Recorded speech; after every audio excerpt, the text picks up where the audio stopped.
Hey, it's Professor Grabowski, and I want to briefly talk about paragraph breaks, or when you should start a new paragraph in your news stories. You've probably learned in your writing classes that you should start a new paragraph only when you have a new idea or a new point. But in news writing and journalism, you want to break that rule. If you're doing a short news story, you might only have one idea or point. But grouping all 10 or 15 sentences together in one paragraph makes it difficult on the reader's eyes. We want readers to read our stories and to keep reading them all the way until the end. So we want to make our writing look very reader-friendly and approachable. One way to do that is to have short paragraphs. Short, punchy paragraphs are much easier for readers to scan and absorb. But long paragraphs give the appearance of a wall of text that scares readers away. So, when you write news stories, whether it's a profile story, breaking news story, or some other type of news story, keep your paragraph short. This is doubly important now that most journalism is posted online.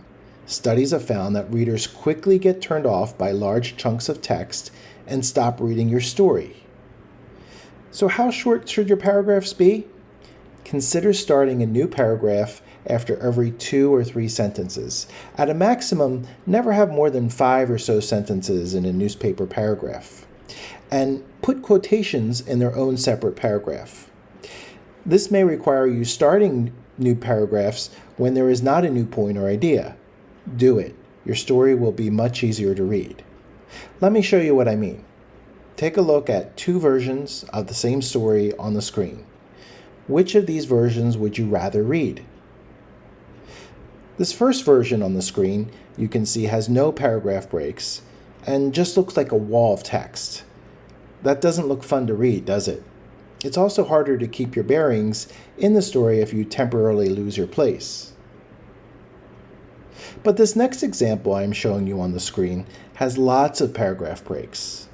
And you can see that it looks a lot easier to read, right? It's more visually appealing. So use frequent paragraph or line breaks when writing news stories. A good rule of thumb is to have no more than 75 words in a single paragraph. It's also a good idea to follow this rule when writing emails. People don't like reading huge walls of text or chunks of text in an email either.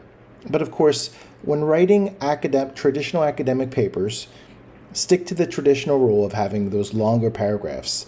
Otherwise, your professor may think it looks weird. But as I've said many times before, in journalism, we often do things a little differently, and short paragraphs are one of those things.